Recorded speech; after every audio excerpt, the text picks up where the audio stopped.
Salam, hello, and welcome to another episode of Silly Points Cricket. My name is Faizan Hamdani, and unfortunately, I am flying solo today. My co-host Tawfiq Mian has some commitments that he must get to, so he won't be able to join, but will be with us, tomorrow. Back again tomorrow. But I am here to bring you the latest updates on the Pakistan second test match, days 1 and 2. And unfortunately, if you're a Pakistani fan, it's not going to plan. Australia has a firm grip on proceedings. Kind of disappointed, to be honest, if as a Pakistani fan. Australia's what, 505 for 8. They've completely dominated Pakistan. Yes, they've bowled at a slow over rate. Sorry, batted at a slow run rate. Sorry, where's my head? At a slow run rate, but that was the plan. I think that's what Australia came out to do. Alex Carey came out and said, we just plan on batting for 2 days. Basically what Pakistan did in the first test match. And by the way, they did get grilled for that. No one's saying that about Australia. But essentially, Australia had the plan. We're going to grind it out. We're going to put the sword to Pakistani bowlers. We're going to basically bat for 2 days and then see what Pakistan has in return. That was a plan. That's what they seem to be, gearing towards, and they've executed to perfection. And as I said, a lot of people are saying that, Pakistan bowled well. They really slowed down Australia's run rate. I think Mohammad Rizwan came and said, we wanted to slow them down. They were batting really quickly in the first session or so. And my reaction to that is, it doesn't matter how tightly you're bowling if you're not getting wickets. This is not ODI cricket. This is not T20. This is Test cricket. You're meant to bat slowly. And I know Pakistan got a lot of shit for this in the first Test match. Wrongly so. A lot of Bendu journalists basically calling out Azhar Ali, saying you did all of it. No, Pakistan executed their plan pretty well. I think there was a little bit of criticism where at the end they could have accelerated, but at the end of the day, their overall game plan was good. Same thing here. Australia knew what they wanted to do and they went and executed it.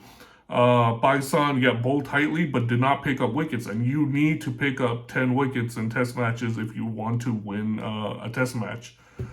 So having said that, let's look at the bowlers, right? I thought Shaheen and Hassan Ali were both pretty ordinary. They had some success in day one, but other than that, they were handled brilliantly by Khwaja and co. Same thing with Sajid Khan and Oman Ali, and that was a little bit more disappointing. Look, I know that the pitch is not ripe yet for spinning, but this is your home turf. This is where you're meant to excel.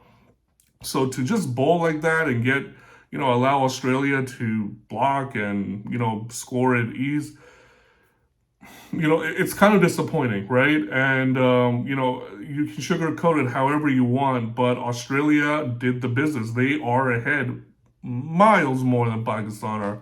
And there is probably only going to, if there is a winner, it's going to be Australia, not Pakistan.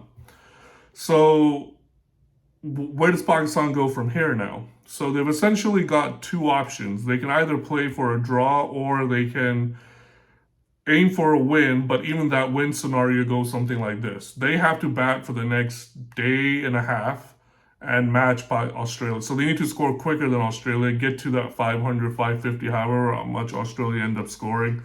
And they need to do it in a day and a half. Unlikely. But then if they somehow do achieve that, then they need to bowl out Australia in about three sessions, and basically need to run down however much Australia score in about half a day.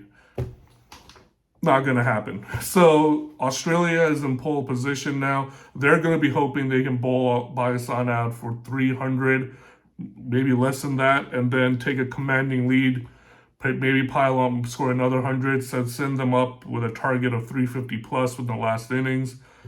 And that's essentially going to be the game plan. Day 3, 4, and 5 are going to be great for spinners in Karachi.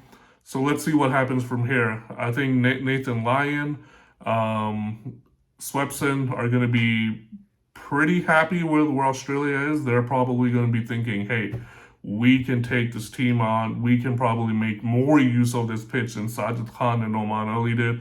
And if they did do, kudos to them. That was the game plan. For Pakistan, they're going to have to find a way to bat day 3 and 4, get as close to 500 as possible. I think the first hurdle is to get over that follow-on thing. I think if they could go past the follow-on, then they give themselves a good chance. Key men, Babar Azam. I think there's a lot of talk about, hey, Babar Azam needs a big innings. It's been a while. He had a poor PSL, didn't really have much to do in the first test. He's going to be a big key component. Second person I'm really looking forward to watching play is Fawad Alam. Again, same thing with Fawad Alam. He didn't get to play in the first test match. He's made for grinding it out. That's what he does. That's what he's built his career on, really staying in there, grinding runs out. So, those will be the two key men, in my perspective, for this, because I'll be really surprised if Australia bowl as ordinary as Pakistan did, especially given that the track is going to be a little bit better for bowling in these last 3 days. My prediction, sorry to say, I think Australia is going to win. I know Tawfiq over there is shaking his head somewhere. He probably thinks they're going to draw this Pakistan. He's hoping for a Pakistan win. I did speak to him earlier, but if Pakistan wins it from here, it'll be the greatest test comeback in their history. You don't give away 500 runs and then win a test match. It just doesn't happen. So best case scenario, we draw this, go to Lahore for the third test match, and I think that's even a more better pitch for spin bowling. But Australia will be sort of, that they can smell blood. And I wouldn't be surprised if they bowl Pakistan out for 300, 350, bat again, score another 150, 200, and then really go for the jugular on day 5 and bowl Pakistan out.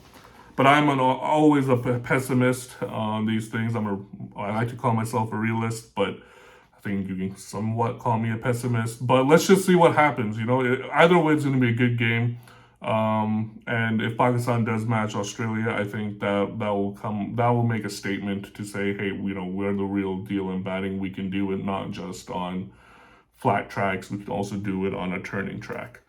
But that's all for me. We will be back tomorrow, Tawfiq and I, to see what happens on day 3. Hopefully, we'll come back and say Imam Al-Haq and Abdullah Shafiq put on another 250-run partnership or whatever it was.